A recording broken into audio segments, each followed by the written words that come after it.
Hello mga kachisflix! Mainit-init pa na issue ang pag-uusapan natin ngayon.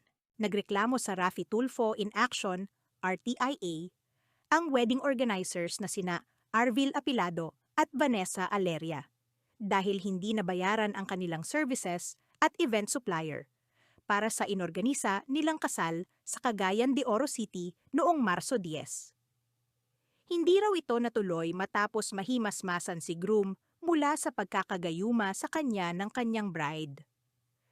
Kwento ni Arvil, Marso 8 nang makatanggap sila ng request mula kay alias November, Justine Gay Jodins, para i-handle ang nalalapit niyang civil wedding kay Joel Laurito. Ibinida pa raw ng bride na may kaanak siyang senador at NBI director, kaya nakumbinsi niya si Arvil na ituloy ang kontrata nilang worth 270,000 piso kahit na rush ito at walang down payment na ibinigay si November. Sa mismong araw ng kasal ay all set na raw ang lahat ng supplier nila, mula photographer, videographer, engrandeng setup ng venue, at ready na rin ang catering service. Ngunit inabot na ng gabi ay wala pa rin daw ang judge na magpe-preside ng seremonya at wala ring mga bisita na dumating sa venue. Dito na raw nagtaka sina Arvil at Vanessa. Sa puntong ito ay napansin na rin daw ng kaibigan ni Joel na kasama niya sa hotel na tahimik ito at wala sa kanyang sarili. Dahilan para sabuyan niya ito ng asin upang matauhan sa nangyayari. Doon na raw natauhan si Joel at nagtanong kung bakit niya pinatulan si Nobyembre.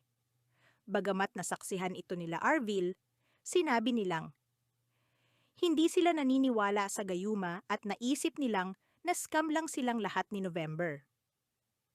Kaya sa araw ding iyon ay dinala nila sa police station si bride at dito nila napag-alaman na marami na itong past records ng pang-scam na pareho rin ang senaryo. Lumabas din daw na ang totoong pangalan nito ay Shalini Lorraine Justine Laugo. Agad tinawagan ni Senyador.